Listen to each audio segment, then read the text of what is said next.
It was Tuesday, October 17th, 2023, and we took the show on the road. That's right. This is a very special episode, our 100th episode of Mostly Superheroes. We did it special. We left the studio, took our show on the road. Giggler, myself, Sam Z from Team Jakey, went to Four Hands, and you're going to hear all about Voltron. That's right. Volume 2 beer is here.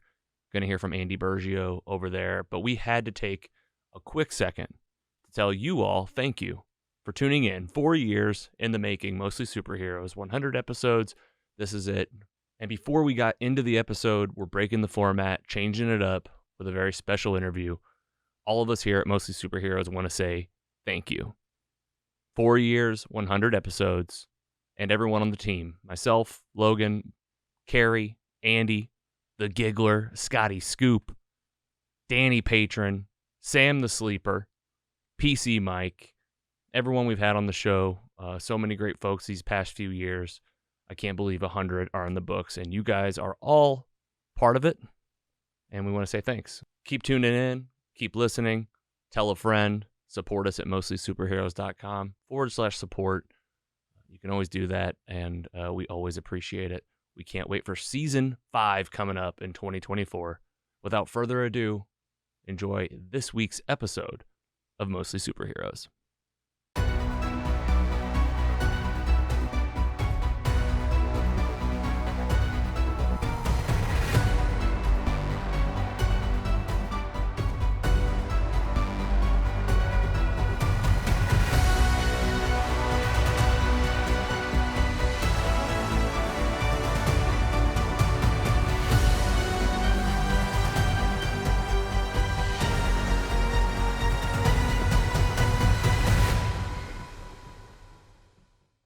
Andy Burgio sitting here with us, recording live at Four Hands Brewing Company.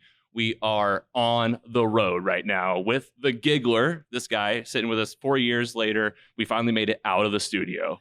How about that? Not too bad. And we just made a joke filling in for Scotty Scoop, who couldn't be with us here. We do have a sub in from the Team Jakey team, Sam Zeller. Hey, Sam. Sam the Sleeper. Sam the Sleeper, welcome back. Thank you. Yeah, we got some nicknames. Maybe you'll have one before we leave. Welcome to the podcast, Andy Burgio, Director of Innovation at Four Hands. Thank you for being here. Welcome. Thank you for having me. I'm excited. It's exciting to be the first time you guys got a studio just for me. I feel special. I don't usually feel special, but I'm jacked to talk about it. Awesome. Yes, I should clarify for our fans that have been with us for the road, for along the ride, even on the road, we've been to a couple other places, mostly breweries. Well Spent Brewing in town. Oh, yeah. They're friends of ours, and they helped us host 2 Super Smash Brother tournaments. We didn't record there, though. This is the first time that we've recorded in a brewery. Nice. So that's you. Yeah. That's all yours. I really feel special. Not even with Kevin. Kevin came into the studio. I don't even know who that is. Right. Well, I'll help our listeners out, too. He's Kevin new. Lemp, CEO of Four Hands Brewing Company. You got to go and check out the episode. Just 2 before this, before our big episode on the Flash and the Screen and Social, we sat down with Kevin and talked about what we're here to talk about today, outside of Meet and Andy. Voltron. Man, 5 volumes, really 6 beers that are going to be coming out of this, collaborations with 5 different breweries in different states, and working with a big entity, NBC Universal. What an experience to be able to have this art, this collaboration, this nostalgia from the beer. You got to go listen to that episode because Kevin told us all about kind of how the collaboration is going to work from a big picture, and he also announced Volume 1. So the big news today, Volume 2 is here. Before we do it, Voltron fans, yes, get ready. We're about there. Andy, want to get to know you. Have a couple questions, if that's all right. Yeah, definitely. Call them icebreakers. You have a great title. I'm so jealous of this title as someone that works full time, like at a business, not to brag, but Director of Innovation. Did you make that up? What? Thank you, Sam. Kevin actually came up with Tell us that about one. that title, and I'd like to hear about taking us back in time to when you first started at Four Hands and the road to Director of Innovation. Yeah, the title is basically means that I get to have a hand in any new product coming out. I don't always develop like a recipe necessarily, but I get to review it or make sure that it's on point, or I'm developing a lot of things, which with our company is really great because we go across the spectrum of beer, spirits, brown spirits, seltzers, canned cocktails, who knows what's next. We're always pushing. Kevin's always pushing, and it's pretty awesome to work with like somebody who's always wants to keep moving forward instead of making the same thing. It's we have our classics that we love, but it's great when you hear there's a new product coming across, or what are you thinking, or what's somebody else thinking, what's somebody else's idea to go for. But starting out, really, I was a home brewer and obsessed. My wife would tell you like the garage was taken over, half the basement was taken over. We had 5 beers on tap at all times at our house. We would have beer parties and my wife would prepare like tasting foods to do pairings with the beers that I made, and just really had a problem. Honestly, I was calling it a problem. Yeah, I was a contractor. I would be working for myself and finishing somebody's basement, and all I can think about is what's going on in fermentation of the beer that I made yesterday. I'm gonna go for lunch and check on it. Kind of obsession. And that really, I got lucky because of Kevin's ambitions. Kevin and I worked at a restaurant a long time ago together, and I was working on his house and found out that he was opening Four Hands, and just kind of excited, want to check some things out, and mention, if you need any work done there, let me know and I can come in. And I also got lucky. When we first started, our first head brewer didn't have a ton of mechanical background, but being a contractor, obviously I had that. And that was kind of one of the funnest things for brewing for me, besides making fun beers. It was like figuring out how to do it with no money. But when you're a small startup brewery, that's exactly what you're doing too. So I kind of like just kind of taking every opportunity to get my way in here and gain knowledge was my first goal. And then I realized that I could provide some knowledge and help out, even if it wasn't on the brewing side, because I didn't have that kind of arrogance or confidence as a home brewer that I would be able to help out. But I just kept knocking on the door. And then Kevin had a bottling line that he bought that was used and hired somebody to fix it. And that person kind of flaked out on them. And I volunteered and kind of overpromised my skill set. And then had to get online quickly and learn about, PLCs for machines and how pneumatics work with the machines and stuff like that. And tore apart the bottling line and got it back together with help with our now director of operations, Martin Toft. We got it back together and got it running. And then after that experience of being in the brewery, I was just like, yeah, this is what I want to do. But how do I get into it? Four Hands was tiny. They didn't need anybody else at the time. And started looking at different schools, doing an internship at a local brewery, and those kind of things. And then at some point, Kevin decided that we needed another person, and I applied, and he didn't hire me. And then he put a posting out, and I sent my resume in. So it's kind of like people are like, be ready if a door opens to walk through. And I'm like, no, I'm gonna kick the door down and get in. And it's been awesome ever since. It's been a whirlwind. I mean, watching us grow from where we were and how small we were and to where we are now, and having our whole building full of tanks and expanding has been a blast. And be able to be a part of so many different beers and see, through joint success or a recipe all of my own. Like Incarnation was one I did in my garage. To see something go from my garage to production to now like #1 IPA in St. Louis. Whoa, didn't know this. Love the beer. Have been drinking it forever. Cool. Thank you. That's amazing. Yeah, that's my sentimental favorite. When people ask me, what's your favorite beer? Usually it's whichever one's new, like whichever Voltron's coming out next, or whatever new beer is coming out. But that one always has a sentimental place in my heart. Well, thanks for sharing, because that's really inspirational to a lot of folks that listen to our show, people that we know, that entrepreneurial spirit of trying something on the side and, trying to get into something, not even knowing where you're headed.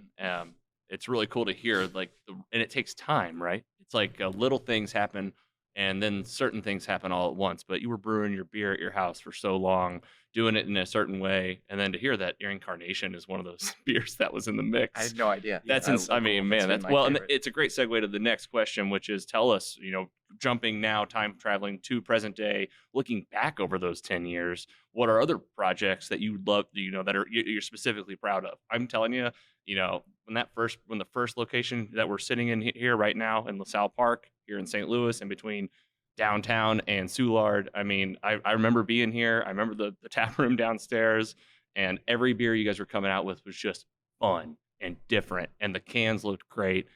What are some projects over the years that you'd especially shout out before we get into the Voltron beast? Yeah, definitely. I mean, there's been a lot along the way from barrel aged beers and sour beers, and obviously we're known for a lot of hoppy beers and IPAs and things like that.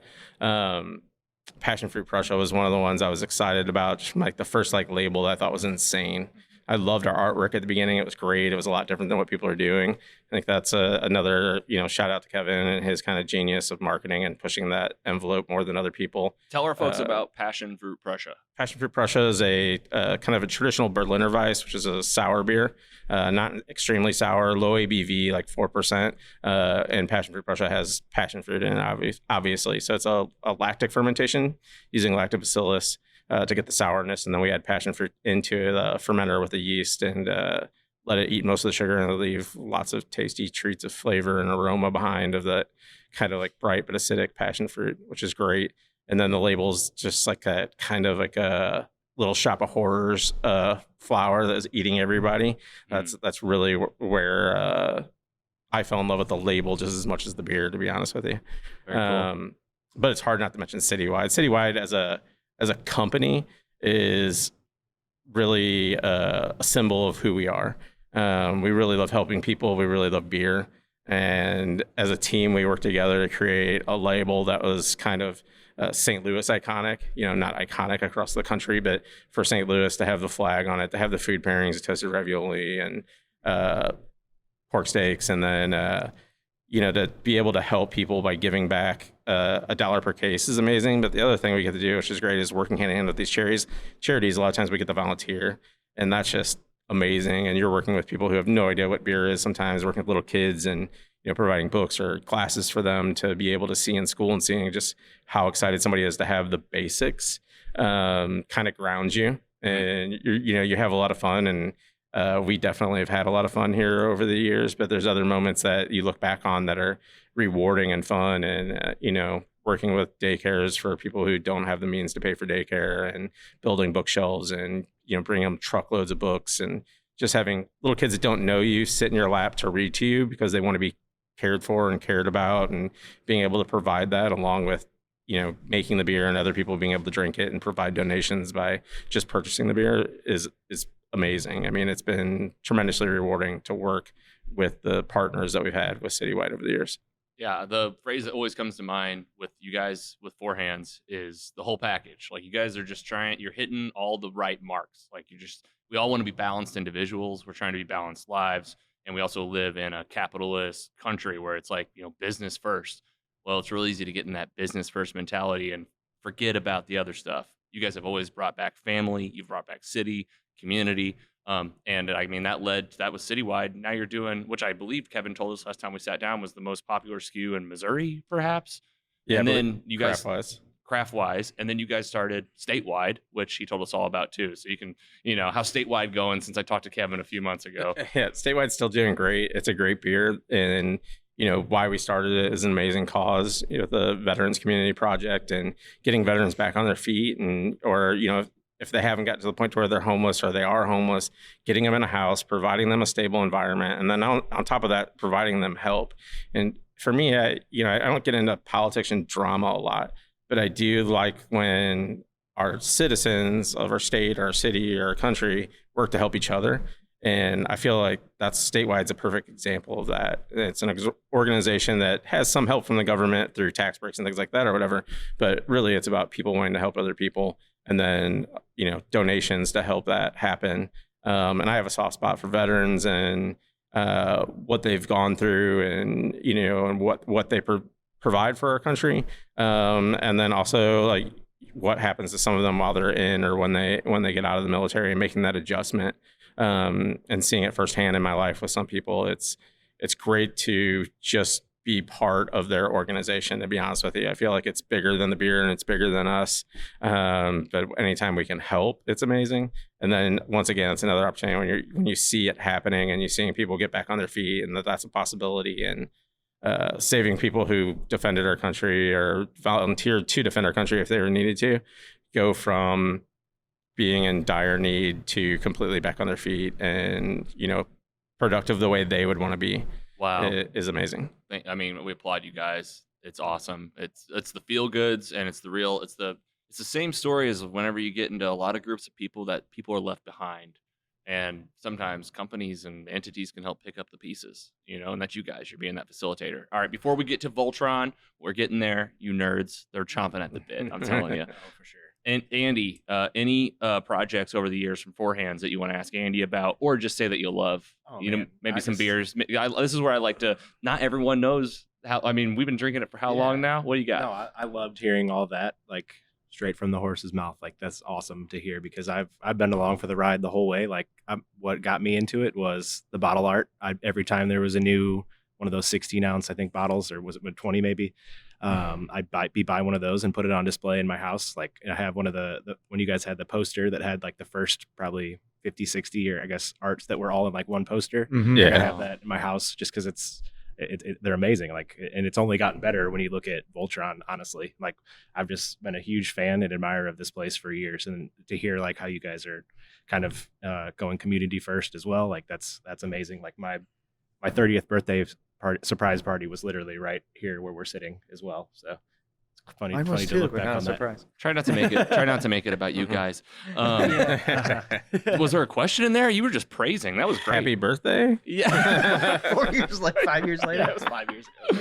No, that was all good. That's right on time for me. I mean, I just wanted to just share my appreciation for all of that, honestly. And yeah, you want to reciprocate on behalf of Four Hands. I mean, that was nice. Yeah, I mean, thank you Just so a bunch much of for the nice words. support. It's amazing. Great It's- beard. Happy It's birthday great. again. It's great to be part of it. Definitely happy birthday 5 years later. Thank you. Card's probably still in the mail. Yeah, Not sure. I'll be here for my next birthday, I guess. All right. 40th as well. Too. Sam Coming the Sleeper's not sleeping through this one so far. No, just movies. We rate our movies, just so you know, because it might help us with other things. We rate a 4.0 scale. It's like a GPA, and you have your own scale. It's a snoring scale. A snore scale, because he notoriously falls asleep during many things. Tell us how you know Andy over here. Well, I'd just been like instead of a gym rat, I was like a brewery rat. I would just early on, I got connected to like Kevin and Andy back in like 2011. God, that was 12 years ago now. That was it. But, time ago. The beginning. And then I just moved down the street, bought a house. So I was here all the time. So I just got to know him through that. But, I have a 2-year-old, so I don't get in nearly as much. Yeah. So really it was like, and I hung out at the craft beer cellar like as my day job for the most part for 6 years. So I just got really into craft beer. I was involved even during the stage where I felt like it was really collectible. People would, I'm sure they still do, but it's fallen off a bit. People cellar beer for like years. I just don't see that happening as much anymore. Definitely doesn't happen with IPAs. Mm. But That's how Sam You says he shouldn't knows. cellar IPAs. Just as a PSA, please not. do not Turns into cellar barley wine. hoppy beers. They're best fresh. So yeah, I mean, I've Does just that known add him. up, Andy? Like how you guys know each other? Like, what's it from your perspective? I feel like it's like this dude rolled in. Probably a lot like that. That guy looks pretty friendly, but he keeps staring us through the glass. It's kind of like being in an aquarium or a zoo in the early days. No, he's a good dude and coming in. And, a lot of us actually started off in production and bartending because we were such a new company. There wasn't a lot of money going around. So our side hustle was bartending here. And so we got to know a lot of our fans just by bartending. Martin is our director of operations right now. I'm a director of innovation. Nick Cantor's in sales. Lauren is a graphic artist. All of us bartended to start. And we still have regulars come in today that we waited on way back then. So, I mean, you really do. You get to know people across the bar and outside of it and, stopping, talking, different events, all that kind of stuff. It's really... expanded our friend base in general. You guys did in 2016, because I got married in 2016, did like a one-off label for us, for Team Jakey one year, and it was Incarnation, and it was a dragonfly. I got a dragonfly right there. That's kind of like our team, I'll call it a mascot. But they did the Incarnation label with a dragonfly instead. Nice. I don't know, you guys did probably 150 bottles. But that was like a pivotal point in my memory of Four Hands. Just making an impact all the time. Yeah. Cocktails kind of doing their job, right? Bringing us together, helping us meet each other, and seeing it over time. All right, you've waited long enough. Getting to know Andy. Appreciate getting to know you. I think that context flows right into Voltron, Defender of the Universe. 80s babies. We already said it. Go listen to that episode, that interview with Kevin Lemp to find out more about the collaboration. But Andy, we absolutely want to get caught up with you. last time we talked with Kevin, he told us about Volume 1. And let me make sure I got this right. It's the Gold Lion, right? Or is it the Yellow Lion? That's where I did some Googling, and there was like controversy online. I was No like, way no, the no, internet no. It would is do that just Gold Lion. I think it's the Yellow Great. Lion. See, I'm not already. I read the wrong one. 50-50. All right. Yellow Lion. All We right. had Volume 1 come out, the Yellow, the first in the 6-part series. That one was with Narrow Gauge Brewing, I Yes. believe. Delicious. So good. I was going to ask you, what's the status? It's been several months since the release. It was so hard to get at the time. Is it even available to get now? What's the status update on Volume 1?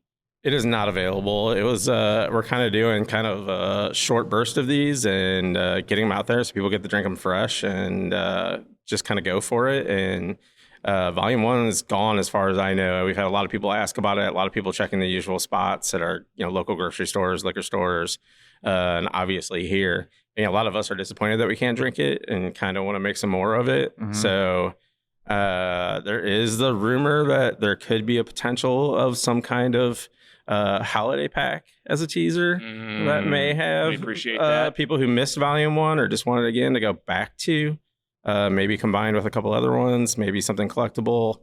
Don't know all the details, don't know if it's 100%, so you can throw things at me later if I'm wrong.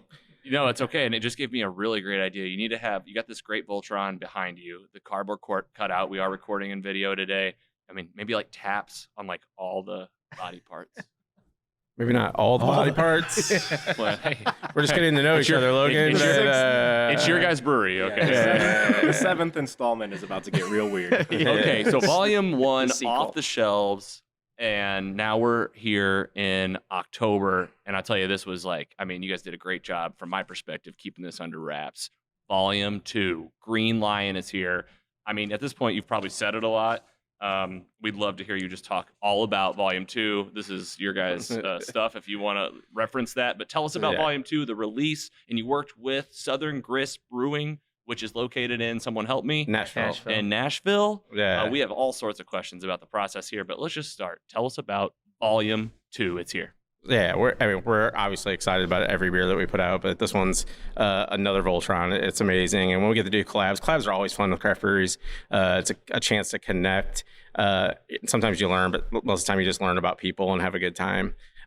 Southern Grist has been amazing to work with and talk to, and they're kind of known for doing a lot of fruity beers, and we're known for doing hoppy beers, so we kind of split the difference on this one. We've got mango, kiwi, and then we did some great hops. We got Nelson Sauvignon, which has some Sauvignon Blanc notes to it. It's kind of like a Pinot Grigio kind of flavors. Mosaic, our Mosaic is super tropical. We pick it specifically to be that way. A lot of yellow and orange tropical fruits. That's really good. And then Rawaka, which is a New Zealand hop that also has great tropical flavors and aromas, just bringing something in there. It's also these things are great because a lot of times when you're making beer, it's a balance. You can make super fun beers that you don't make a ton of money on, and then sometimes you have to pay attention to cost of goods, kind of like an ugly word in creativity. Right. But it's a real thing and allows you to keep being creative and having fun at your job. But these kind of things, it's Voltron. You can't go conservative. You've got to come out with the best stuff and great stuff and stuff that blends together. And working with other breweries, a lot of times you just there's things that are common in people's brains of oh yeah, those work together. And in your head, you're like, I don't know. But it's always great to have that collaboration where you're doing it and you kind of believe in what they believe in, and it's something you haven't done before. And that's really what it was working with, Jeff at Narrow Gauge, I've known forever, and they make amazing beers. He's an awesome guy. And Southern Grist is just it's a new friend. And somebody who we really respect their beer and what they're doing. And they have a great scene in Nashville. If anybody's going down there, check it out for sure. They have a couple of different spots to visit.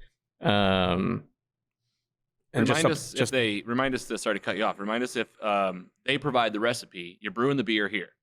Yeah, we work together on the recipes. So far, most of the ones for Voltron have been phone and Zoom. There's a lot of kind of timing wise with our company and their company where we're crazy busy. Narrow Gauge, when we were going through, there's a Jeff, he was moving his whole facility from the from a basement brewery to their above ground in a new building, complete new build out. Had to have everything out of the old building. Like, it's just crazy nut stuff going on. So, it's not traditionally you'll talk on the phone a couple times. You'll go to where it's going to be brewed. You hang out for the day. For us, we kind of got to the point to where, the brewing process is going to happen. So, whoever a collab comes in, they help out for a little bit, and then we go find something fun to do. We've got like 4 mini bikes outside in our shipping container. We'll rip those around town, go to different bars or restaurants. After that, when we're not driving mini bikes anymore, and catch a concert or do something fun, crazy that's just like hanging out more than work. But I mean, it's just a lot of fun. That's awesome. And Andy, you've been to Southern Grist. Yeah, I went a couple of years ago. My buddy that lived in Nashville recommended it, and we hit it up, and we had a few good. I think they specialize in sours, if I'm not mistaken. They do a lot of sours, a lot of fruited beer. Okay. That was kind of opened my world to that. Like, I had not been down for that much, and initially I was kind of like, these are different, but it opened up a whole new window. Honestly, See a lot of fruited beers here. Yeah, it was different. It was different for sure, but I loved it, and from what I've 3/4 of this one I've had so far is just as good. Great segue. I wanted to say we haven't even reacted, right? Let's react to this beer. Cheers, right? We're having one right now. We got volume 2 here in hand. I mean, I love you describing it while I'm drinking it. I'm like, this is the fanciest afternoon I've had in a while. Like, this guy's describing my drink to me. Like, this is really nice. Fresh. Yeah. And those flavors, I mean, it's like hard to know if they're all hitting or if one's hitting it, but it's delicious. Yep. I don't know. Sam, go ahead. React. What you got? It's an excellent beer. I mean, I just like the first one with Narrow Gauge. I knew when you partnered with them, it was going to be a knockout beer immediately. I've never been to that brewery in Nashville, but I never was a big fruited beer guy. The only one I can ever think of is like New Glarus. Always had like their well-known Raspberry. Yeah. And that's like the only fruited beer I can think of in my head, but I just haven't had a lot of them. But I could see where there's some nuances. It's a heavily fruited IPA. It's excellent though. And what was the hop? Sorry. Oh no, go ahead. Yeah, it was Mosaic, Rawaka, and Nelson Sauvignon. I feel like I can always pick out a Mosaic IPA. It's like one of my favorite IPAs. That's Narrow Gauge. I love the juiciness of it, and it sounds cliche and like a pun because it has puree in it and fruit in it, but there's like a nice acidity to it. You get the hops, but there's not bitterness. It's a very much a hazy, juicy IPA where hops are in there, and a lot of people get thrown off by hops because they think of bitterness and hops. They've been kind of programmed by the big breweries that say different things about triple hop. A lot of marketing, slang is thrown out there. But today's IPAs, especially hazy IPAs, we're not adding any hops at a point in the process that bring out those alpha acids that give the bitterness. So, before we add any hops, we cool our wort down, which is basically sugar water when you're making beer. The sugar's pulled from grains.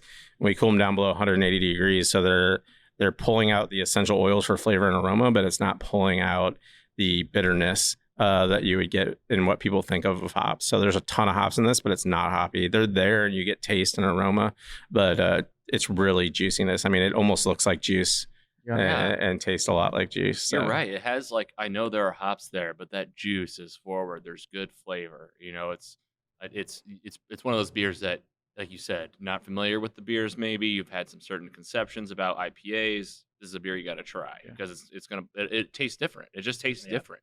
Yeah, and it's more approachable for people thinking of fruit than an IPA. I don't think if you didn't tell them there was hops in it and you just told them there's a bunch of different fruits, I don't know if people would know in general. And it's fun to make those kind of beers because you're just broadening horizons for people and kind of it's what we've been doing in craft beer for a long time. For the last almost 12 years at Four Hands, we went from starting our tasting room with people asking us what tastes a lot like whatever beer they've been drinking their whole life, whatever mass-produced lager they want. So now looking for specific beers, specific styles. And you still get some of those people, especially downtown. We're located right next to Busch Stadium. So, you get people that come in and they're just looking for parking.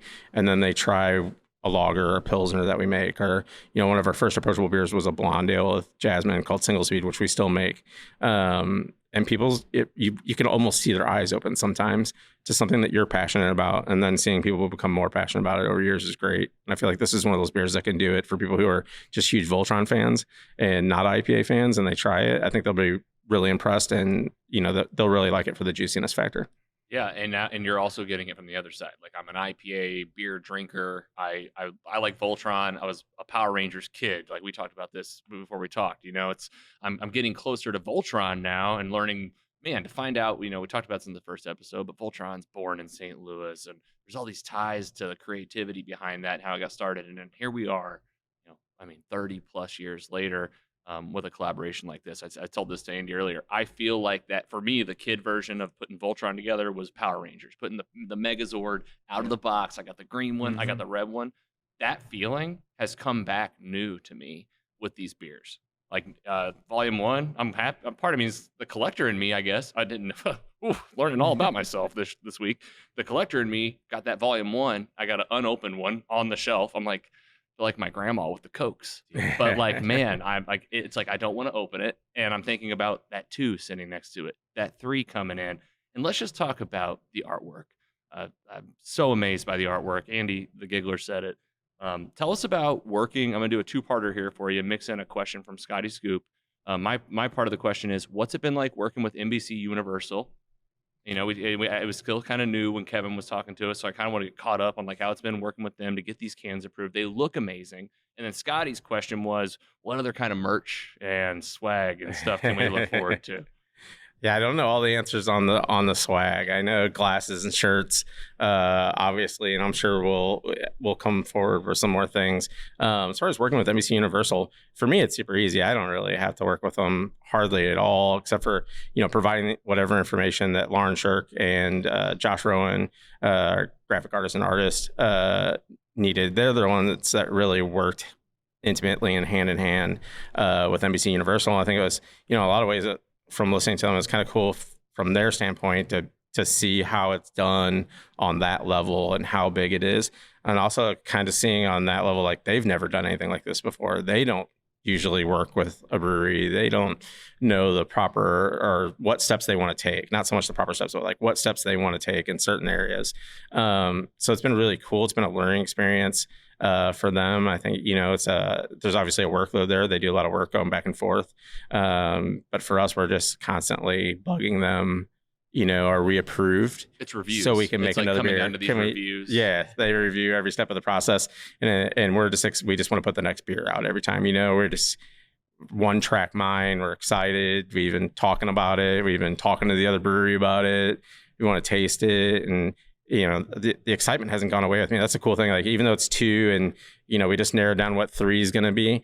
I was one of those kids that watched Voltron. I'm old enough to where, like, it was a cartoon that I thought was the best cartoon, and I was of the era of like G.I. Joe, He-Man, like those kind. And Voltron was like amazing. And then over the years, I've just been sitting there thinking, like, how is Transformers so popular and Voltron's not back?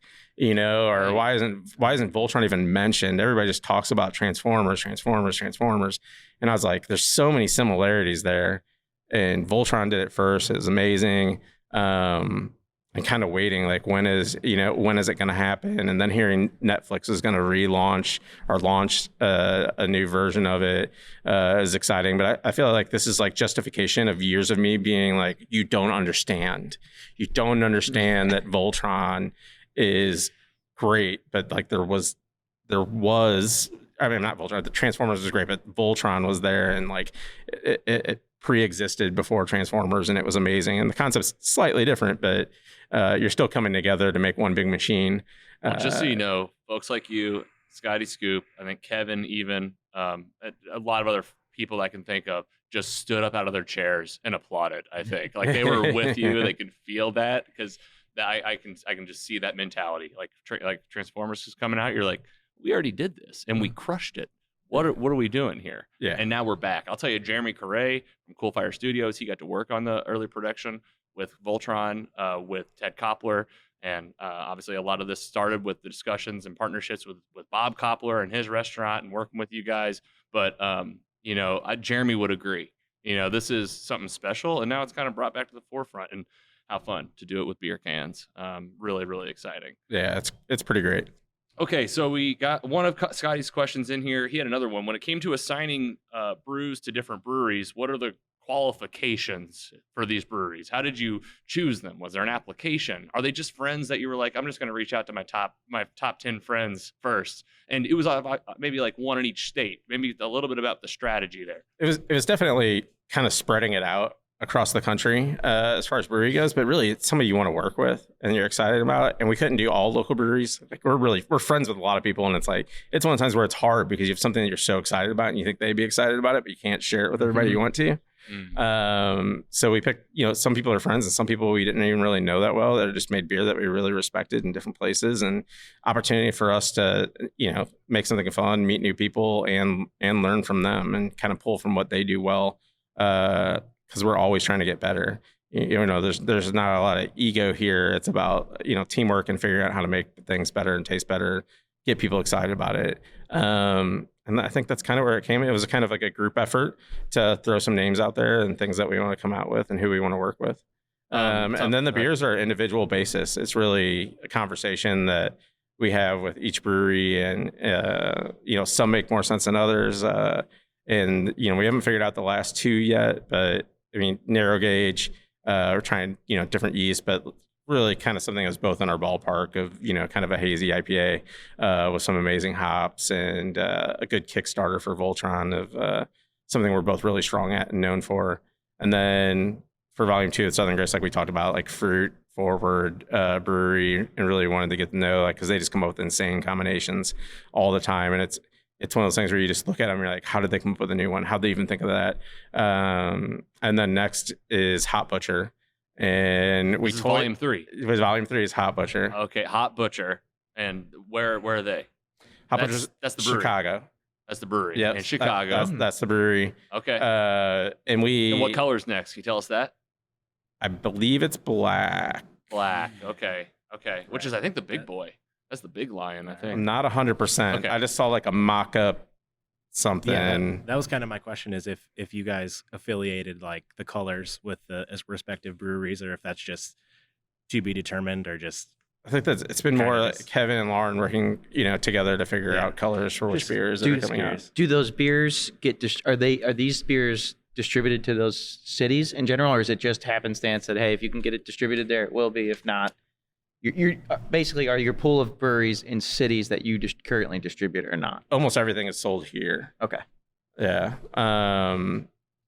Except for, and what beer's been shipped out is just for breweries to drink so far, for the most part. Gotcha. Okay. And there may be that opportunity coming in the future, but right now it's been almost all St. Louis. And Volume 1 disappeared so fast we didn't feel right sending it out of St. Louis to kind of take care of our fan base from the beginning here. Yeah, we appreciate it for sure. And I know Kevin mentioned there's a delivery company out in the Pacific Northwest that you guys work with. Yeah, Tavor. And so people will that be available again for this volume 2, or was that more of just a volume 1 so far? Can't commit for sure on that one without talking to Mario, who handles those logistics. But it's always good to look, if you're not from this area and you can't get our beer.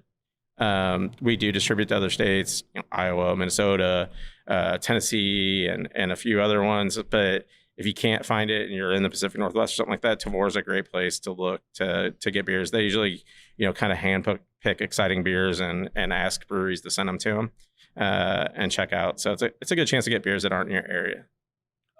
Thank you. That's great, because I do think about these breweries, and you're saving some for them. You're helping out the breweries that you're working with, right? Just for them to drink and enjoy. Yeah. They're not getting really to sell it just yet. There's not the volume.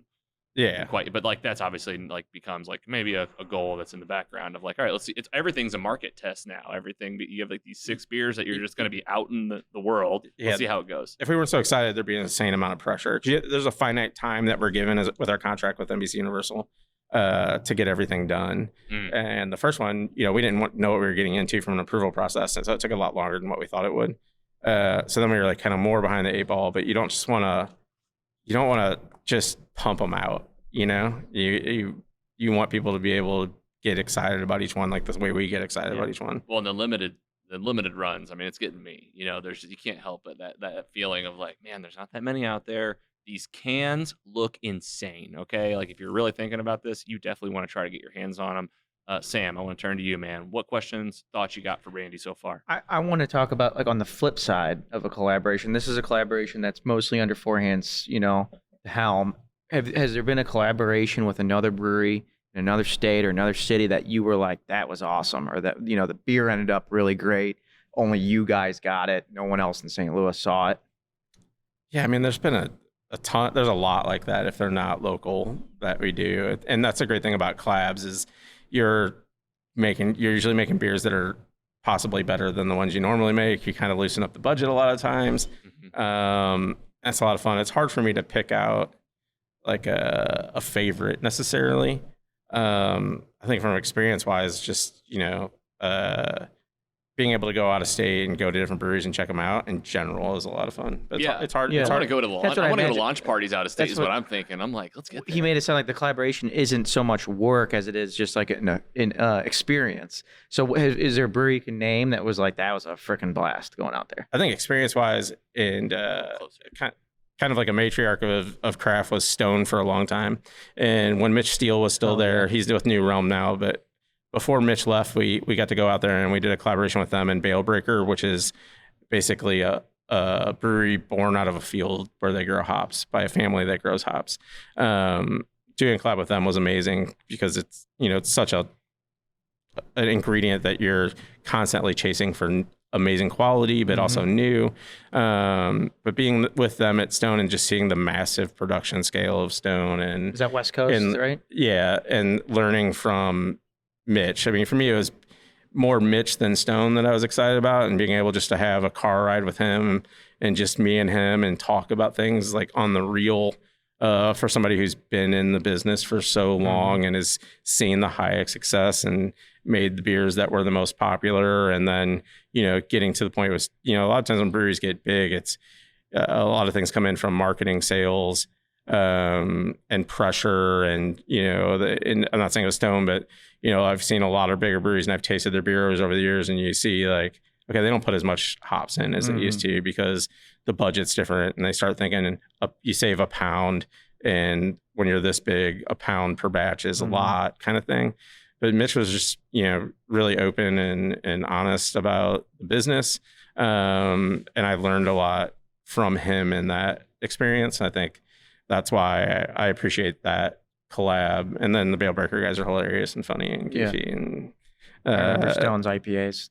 You should drink a lot of those. Doing all that kind of stuff. So, the experience for me on that one was more a personal and, professional one of learning more than the beer and excitement. But, other times like going to Columbia and hanging out with the Logboat guys is always fun and crazy. And really anybody, you don't have a lot of people in this industry that you don't want to hang out with. And it'd be really bad if you're in the business of making beer and people don't want to have a beer with you. Yeah. Right. I don't want to talk to them. You're doing something It generally doesn't work out too well. That's what's great about collabs. I've met thousands of people in this industry, and I won't name anybody's name, but there's probably like one person like, I just don't want to hang out with that person. Yeah. And you can't find another. Is it Sam? You can't find another industry like that. I'm so sorry that I brought him today. Well, you can hear. It was on my rider. I'm like, It's on the rider. There's no Fuji water. Sam's here. M&M's, no Sam. This is make a note and don't forget the rider. Yeah. Shoot. Could have made way more professional. What's the thread count on this napkin? Well, hopefully we'll get you there. We're all that big where you'll have your own rider to get this interview locked down how you want. I hope not. I'm pretty sure my brothers would take care of me if I ever was that big. That's good. Too big is a problem. They would ground me. Well, you can hear a lot of our questioning. Like we all we're our producers in some sense of the word, and like to see things get done, either whether it's an event or a podcast episode or a poster. And collaboration is like, man, especially for us folks that are working in the in between and not just in an office in a big business. It's like, oh, we're working with this company. I'll send an email. We got somebody on it. No, for the most part, I picture these meetings. The doers are the ones at the meetings. There's accountability and trust, and it's fun. It's like you said, personal and professional. But when we're at a meeting, I picture these things at least being, keep it tight, keep it moving, stay focused on what's important, and move it to the next block. Don't get caught up in the weeds. There's a lot of players, too many cooks. These are phrases that come to mind when you think about collaborations. You guys, from our perspective, are making it look easy. Yeah, I mean, we're having fun. Every conversation is longer than it would be if you're dealing with somebody who's selling you something. That conversation is about facts. And when you're talking to another brewer, it's educational, but in a fun way. When you're learning things from other people, or stories pop up, or like especially in smaller craft breweries growing up, there's a lot of like hiccups from people doing silly stuff, and you hear those stories, or stories about things that are happening to them or their brewery. It's available. It's friendship and catching up, and then we need to like come up with like a crazy beer that everybody's excited about and we want to drink. Yeah, and after more and more years, you get better at it. Yeah, it's not an afterthought, but it's definitely there's multiple things going on at the same time, and really friendship and learning are right there with developing the beer. Well, how many times are you talking with like a good friend that's smart, and you guys are kind of going down the rabbit hole, and you have a laugh, and you go, "That was fun." There's always that part right after where you go, "Well, you know what we should do is," and it's always that. And I feel like Voltron, man, this was a brainchild, and it seems like a couple people's heads. Here we are bringing our team back into focus. Volume 2's here. Volume 3's coming. Most important question for folks. How do they get their hands on it? This podcast episode is going to drop within a week. How do people get their hands on it now and in the near future? Yeah, obviously, first place to go is either the brewery downtown where we are right now, or our new Chesterfield location located in the hub out in Chesterfield. Congrats. Yeah, appreciate it. It's an awesome spot. And I love coming downtown, and I live in the county, but like being able to go out there, I mean, the spot's great. There's huge TVs. There's great food. And there's an outside experience. There's an inside experience. And it's great. It's great to see that part of Chesterfield kind of reviving with the factory, and then us there now. And there's In the district. Yeah, in the district. And then there's a couple other great places. We'll have a collab coming out of that, hopefully in the near future. Paul, our brewer, Paul Stomach, made his first beer for Chesterfield, which is an amazing beer. It's thiolized yeast and galaxy hops. So it's a lager with a great fruit flavor, aroma, kind of a little bit of dankness, but not like when we talked about with hazies, it's not bitter hoppy. It's just like all the fruit flavor and aroma. Yeah, that one's been out for a little bit. We launched that when we launched the opening of Chesterfield. The beer's called. Blanking on the name. Oh no! Yeah, because it's so new. It's so new. Space related. Space related. It was just there. Hey, quick! You got your phone, Sam. Something Galaxy. The beer is called Quantum Gravity. We wanted to congratulate you while we were here on the Chesterfield location. A huge milestone, a big project that I know that you guys have blood, sweat, and tears put into for over the years. You've already been out there, Giggler. Tell us about your experience as a fan, as like as a beer drinker. A couple weeks ago, went there for my in-laws' birthday, both born on the same day. So we hit up there, had a few beers. I wish I would have tried that one because the way he described it is exactly right up my alley. But yeah, it's an awesome space, and it's a High Point that's in there too. High Point, yeah, burgers and other food. Great outdoor space is really cool, and there's also just an awesome like comfortable indoor space, like exactly like up here. That kind of reminds me like that you just want to hang out in and have 10 beers. And what we're hearing is Voltron Volume 2. Currently, you could get it at the District Chesterfield location, here at the downtown LaSalle Park location. Yeah. This is where you're getting it right now. And your local grocers, check those out. Local liquor stores, beer shops, places you normally get our beer. Definitely check out for it. Okay, perfect. And did we find out the beer name? I did not. It's okay. Good thing we're not live. I'll just cut it out. Yeah, we'll figure it out. Yeah, no worries. It's embarrassing. It's delicious. No, no, what. I can already tell you that. I haven't even had it yet. The brewer's like, you motherfucker. It's coming up with every other constellation. Like, unbelievable. Galaxy. You're telling me you beer. were on the podcast to talk about the beers and you forgot the name of the beer. Thank you very much. Oh, you have too many too. That's what it is at Four Hands. You get so many with the seltzers. Over the years, what is thiolized? I want to say thiolized. Thiolized That's is a new term for me. Yeah, it's a new technique used for genetically modifying yeast to get more aroma and flavor from yeast. Generally, with a lot of beers in our house strains, we get sugar and CO2 are the two things that we're we're getting out of it, and then the malt and the hops and the other things are providing the flavor. This is kind of a new idea that a couple of people have made, including Omega, who we've used their yeast for our thiolized beers, where they're modifying yeast strains that have already existed to produce fruit and kind of like fruity and floral and different esters that give you flavor and aroma from hops. And isn't the thiolized yeast, you guys have like a Missouri or St. Louis tie that you guys have used on volume 1, I think, even perhaps? Yeah, Omega is the company that we use. They're based in Illinois. One of the owners lives next door to Kevin. And one of their sales reps used to be a brewer in St. Louis. And they've opened a coffee shop in the Central West End, where they're doing some new fun things with coffee too. So that's kind of the connection with it. There's St. Louis ties to a company who's not based necessarily in St. Louis, but a lot of St. Louis ties. Yeah. Nice. Yeah, I had the incarnation they did with thiolized, and I was like, what is this? Oh, but it was great. All right, we have a few other questions for you. They're more broad, more personal, a little bit more big picture as we wrap it up. Any other questions from the team on Voltron? Volume 1's here, Volume 2 is here. Get it while you can, and Volume 3 is coming soon. All the collaborations, you can follow Four Hands Brewing on social media. You can find them at, help me with your website, fourhandsbrewingcompany.com, fourhandsbrewingco.com. You Google Four Hands Brewing, you're going to find it. Yeah, fourhandsbrewery.com. It's fourhandsbrewery.com, yeah. Perfect. Go check it out. You can find it there. Anything else you want to share about Voltron before we leave it? Yeah, definitely. Go out and get 2. It's amazing. 3 will be coming down the line with Hop Butcher. It's going to be kind of a new old school West Coast IPA. Some fun hops. Southern Cross, which is a New Zealand hop. Simcoe, which is a throwback to like traditional West Coast hops, kind of like citrus piney notes. And then Azaka, which has some tropical notes to it. So it should be amazing too. We're going to dump a ton of hops in to that one. So get 2 and then get ready for 3, and then we'll keep you posted on 4, 5, and everything else coming out. And I guess 6 is what you call, and that would be the last thing I'll ask. We asked Kevin this too, and he didn't really have anything for us yet because we were even, at Volume 1. Anything else coming together on this Voltron beer? Like any details about can, labels, any differentiators? I mean, everyone's going to push you guys on that the whole time. Yeah, you just got to stay tuned and go check it out. Pick it up. That's it. Yeah. That's a great tease. This guy knows. This is a professional right here. Can't know until You see him. You should get into politics. I know you're not. You would nail it. I mean, even I have a Volume 1 in my refrigerator saved, and it's the only beer that my wife is not allowed to touch.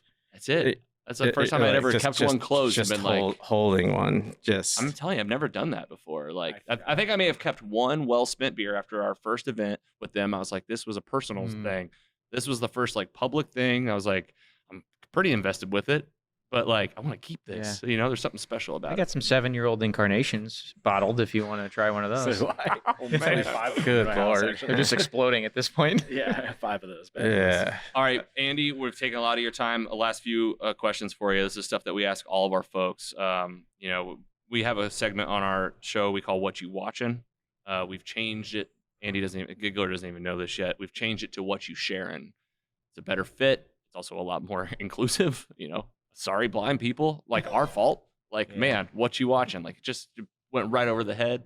It's really always been about the experience of us individuals. Whatever has actually made a mark and actually is worth a remark. Could be a TV show, a movie, could be a book, could be a song, concert.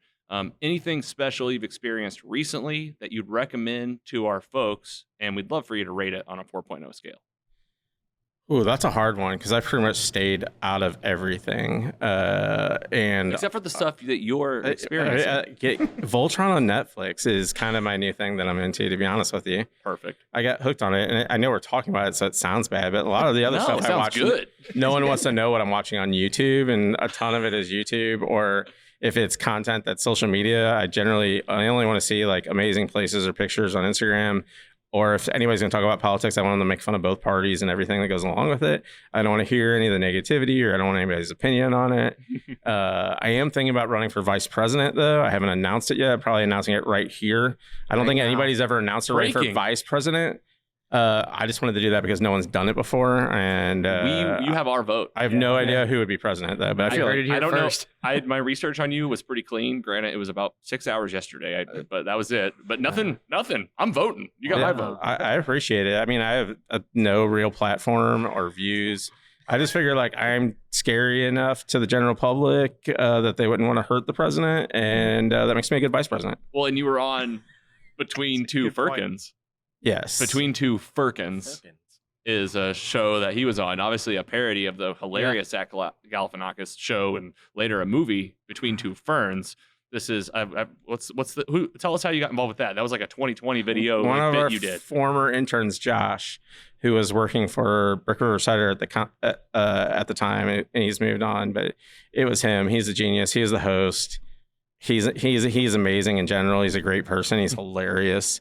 It was very funny. He was one of the first people to just rock our eating challenges. We have it's voluntary but suggested eating challenge for new people when they come, or then after people have done one, they can just decide to do one and see how much of they can eat, and then we put it on a board downstairs. But he was kind enough when he was an unpaid intern, to do mixed surf and turfs. Where I did quarter pounders with fish fillet patties and tartar sauce on them. Mixed surf and turf. Yeah. Yes. Yeah. It was also when early on in the company when I didn't have a card to expense things. So I spent $70 on 8 mixed surf and turfs. And he just housed them. He smoked it. He crushed it. He did an amazing job and finished them super fast and was like in good spirits, about the whole thing. And then Between Two Firkins was his opportunity to get me back for sure, because he had some old, cold mixed surf and turfs and one for me to eat. And I was like, I like took a bite. And I'm like, this is absolutely gross cold. Me too. When you did it, I was like, this is making me nauseous. And this is Firkins. We're not saying Merkins. Between Two Firkins with an different F. show. Yeah, Firkins is a traditional vessel for serving beer, like instead of a keg, it would be pressurized in it, and they were made of like little wood barrels essentially to begin with, and now they're stainless steel, and we use them as a fun way to make some of our beers more exciting, or to come up with something new and just kind of trial it and let people try it. But there are people who actually serve beer in a traditional way there. It's less carbonated, and they have like a pump to pump it out. I'm not sure if they still do, but Civil Life had one at one point where they did it. So that's kind of the play on words of Firkins is an actual beer term. I hope he still doing it, keeps it going. It was really funny, but he hasn't. And I thought about reaching out to him and just like, what's next? You can tell him the folks from Most of the Superheroes loved it. It played really well. It was like 5 minutes, and I was actually laughing, like not fake laughing. I was alone. So it was great, and it wasn't just me. There was other brewers that were there. Steve Kreider from Second Shift's hilarious, and he was there. And Josh pushes the envelope a little bit, which made it even funnier and more uncomfortable for some people. Jake from Civil Life was there. Florian from Urban Chestnut was there. So all those clips are still out there. I know they're on YouTube for sure. I'm not sure where you found it. Yeah, YouTube. It was YouTube. I'll be checking that out. All right, so do this for me. Rate the Voltron series on Netflix on the 4.0 scale. That's what you've been watching? Or have you been watching the original for Voltron? I've been watching the original with my daughter, who's Rate them both. And nostalgia plays a strong role. It's real hard. It's also hard, I figured out watching the original, to compare it to newer cartoons, because you think it's like, not only is the quality of the picture not as good, but also like society's changed so much. You want so much information so fast. So 12-year-old Andy gives Voltron a 4. Nice. And Andy now probably gives it like a 3.9. Wow, still up there. Still up there. It is. And I That's think a good show. I think a lot of that is watching my 8-year-old watch it, and just like her questions and excitement about it. And it's the thing with kids, a lot of times it's like watching it through your eyes or their eyes. Yeah. And for me, it's like I got the opportunity to experience it, and then now I'm getting the experience to see her watch it and how excited she is about it, and how she's drawing parallels to cartoons she's seen before. And the excitement. I mean, for her, it's probably a 4. I love it. Scotty always brings his kids' ratings into it too. We love that. That's great. Yeah, and she's enjoying it. Yeah, she's excited about going to bed because she gets to watch Voltron, Right. That's the time. which is pretty amazing. And did you watch the new one? I've watched some of the new ones. I just started getting into It's it good, like right? 3 days ago. I Actually, liked it. I think it's good. I only saw like 4 episodes though, but I was pretty into disappointed that I didn't know about it earlier, kind of thing. It was like 9 seasons. Yeah, and It's like I was like, oh, this has been out for a minute. I didn't know about it when we announced this project, and I was so excited. I mean, we talked earlier like about how it started, and I was like, to be honest with you, Kevin came in the office and said it was a possibility, and I kind of blacked out. I was like so excited, and like I was like Eyes glazed over. yeah, way back, right back to being 12, and it's like all I can think about is like, holy cow, I cannot. You're believe bringing this to me. You're bringing this project to me, and Yeah, I get like- to work on it. and looking around the office, and some people, are younger and they have no idea what's Yeah. going on. And Kevin and I and a couple other people are just like, blown away. We've had a lot of great opportunities to meet celebrities and things like that through being here. Athletes, working with Tim Parker has been amazing. That kind of stuff. But like, it's hard to beat what you're excited about as a child. And I just felt like Will Ferrell when he got hit with a tranquilizer and like, holy cow! Voltron. Like Kevin was talking, but it was all slow motion to me, and I was just trying to process Voltron while he was going into details. And like, You're crazy, man. yeah, I thought Kevin was crazy, and we were like, going back and trying to gather facts later because I was just so excited. Yeah, we need another You're like, meeting. I didn't listen to anything you said. I blacked out. Yeah, I have this thing when I get excited at work about products, I get like goosebumps, and like when he first said it, I had goosebumps immediately about how exciting it is. And then I was like, it's not really gonna happen. Trying to talk myself down in case it didn't go through all the way, just because of like all the steps and everything. And there's a lot of times where we've been excited about things here, and then like that doesn't make sense for this reason or that reason. So I tried to temper my excitement, but Right, you have a list of 100 things. I like Maybe we ran get to home 50 and told of my them. children, like, you guys don't even understand how cool this is. Right, this is about to happen. I have one more question for you, then we'll start saying goodbyes. Giggler, anything else you got for Andy Burgio? All right, we're a movie and film podcast, so we can't stray too far from that. And this is Don't put us in a box. technically a sequel beer. So give us a sequel that you've enjoyed recently. Normally they fall flat on their face, but I will say this: I had probably 10 of the volume ones, or maybe 10 to 15, and one of these, and I will say this one's not going to be considered a bust by anybody. And then really, technically, it's almost like a Voltron reboot, even. But yeah. What sequel is? Your question was what sequel recently? Or your favorite all time, favorite all-time. recently, whatever you want to talk about. Yeah, that's hard. Usually sequels are bad. I can't Usually. even think of mine. So- right now. so- Unless they're part of a trilogy. So sometimes. it's really hard.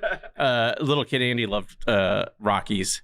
A lot of Stallone movies. Oh, I was yeah. just like a little child meathead, I guess. Yeah. First Blood and 3 was terrible. Second was okay. It doesn't qualify. Rocky 2 is pretty I good. don't know. Does like Jay and Silent Bob and Mallrats yes. and Chasing Amy, do those all qualify? That would be it. Second installment. It that- doesn't even need to be a sequel. That would be for me. It was Clerks? It was You got Clerks? Clerks was just like iconic, and like listening to podcasts recently and listening to how Kevin Smith made no money on that movie is like insane to me. Insane. It was like no budget, brilliant movie, hilarious. So good. Just crying. I watch it and I cry. Groundbreaking, and like some of the more subtleties in Mallrats and Chasing Amy and stuff like that. It's not some of it beats you over the head and some of it's not, but just complete joy to watch that. It's a great answer. Sam the Sleeper, what you got? It's I'm here as a guest of one of my favorite podcasts and one of my favorite breweries. I just have to know, when will Sam be drinking a Four Hands, mostly superheroes collaboration beer? Well, I won't lie. The very first time I had Kevin in the studio, I planted that seed, and we'll plant it again with you, and maybe it will really Keep planting. I mean, I could be cheesy and political because I'm going to run for vice president and say, like, isn't Voltron kind of a collaboration beer? But really, that's and then also it's a Kevin decision, not a me decision. But I can say I will champion the collab. Well, I'll tell you- I'll keep pushing them. Okay, we have our own in-house designer. She's fantastic. She's also really hot. My best friend. And we could be a real collab, I'm telling you. Does she know you speak of her this way? Oh, she knows. And hopefully she's grateful. This is a real highlight of Carrie right now, for sure. Shout out Carrie. I mean, we got our brand somewhere. Harassment's Actually, not a big deal in that house. we got some limited edition stickers. This was kismet. I'm telling you, we were out. These showed up literally an hour before I came over here. Those are for you. Oh, thank you. So I mean, there you go. There's our brand and sticker mode. I mean, I want to bring a good idea to you guys. I don't want to just be like, give us the idea, because you guys are full of these. I want to be like, here's a half-baked idea. Maybe one day we bring it together. Sounds good to me. I'm always down for bringing something new and fun. Awesome, So man. it's awesome. And Sam, thank you for bringing your notebook and writing 3 words in it. That was You guys before You got know, it. there's 3 words, and he goes, okay. Sam, Can't read any of them. Sam has a brand new notebook and a brand new It's a free notebook. pilot pen, no sponsor needed. And it's crisp, and it has 3 words in it. On the back of it. On the very back page. That's how important it was. All right, I lied. I have 2 more questions for you. This is the big one I had ready for you. Kind of gave you the tease of this. We always like to, I'm going to do 2 things. I'm going to pump you up, and I'm going to ask you a question. Really impressed by you. You're very articulate. You got a lot of things going on, and you worked your way into what you wanted to be doing. It's really, really admirable and impressive. I know there's a lot of folks out there. We talked about groups of people that are left behind, and also nowadays a lot of us are just struggling. Somebody's out there right now that's just looking for maybe any advice, just any advice from any person that's kind of got even an inkling of their life together. Because like a lot of us are, all of us are playing pretend to a certain extent, but I'm impressed, man. What would you say to a young person, maybe an entrepreneur, maybe a kid in high school, like maybe a college kid, just kind of a person that came up to you and said, hey, Andy Burgio, I'm impressed by you. Anything you got for me before we part ways? Yeah, For sure. I think be aggressive, especially if you're young. Don't be afraid to take your shot. You have so much of life to catch back up again. So go for it. I'm older, I have kids, and I still think about new things I want to do and things I want to take a chance on, but there's more concerns there. But if you don't move forward, you're never going to move. So move forward, go for it. Don't be afraid. I've seen a lot of successful people who figured out when they went along. And where I would think, you need to have everything planned. And you do have to have some planning sometimes. You have to have a business plan. You have to have a concept. You have to have an idea or whatever it is, or whatever your goal is to accomplish. But most of the people I've been around that are successful have figured it out as they've gone along, and they're more aggressive than I would feel comfortable with. And that's one of the great things about working with Kevin for me is my creativity is like insane as far as my thought process goes and what I'm thinking about and what I want to do or new ideas and things like that. And Kevin really has the guts to go for it in a company, and other people I've met through being in this company are the same way. It's like if you want to do something, you can't do it unless you do it. So go do it. Push forward. It doesn't have to be perfect. You don't have to have all the right equipment. You don't have to have, the perfect microphone. You can have a cell phone and make millions these days, especially, the example of just YouTubers, podcasters and things like this. It's like, yeah, some things really help you and they make the quality better. But if you are you and you have it and you're creative and you're willing to put yourself out there, a lot of people want to listen to you, want to see you, want to buy your product, and they want to hear about it. Just if you're passionate about it, move forward. That's what I would say. Hell yeah, this is where we enter our applause. For real. That was really nice. Yes. Andy, Andy for VP. Andy that was a Burgio, speech right Vice there. President. Do you have bumper stickers yet? I'll throw that back on the Sorrento. He's so innovative. You'd think he had 4 hands. That was beautiful. Very nice. And I said I had 2 questions, and that's really the last question is, was there anything coming into recording on this podcast today that you wanted to share or talk about that like you were like, oh, don't forget to bring this up, or anything your you want to plug? ask us? No, I mean, just keep looking out for new beers from us. They're exciting. Try Earmuffs that's out right now. It's amazing. It's a winter IPA.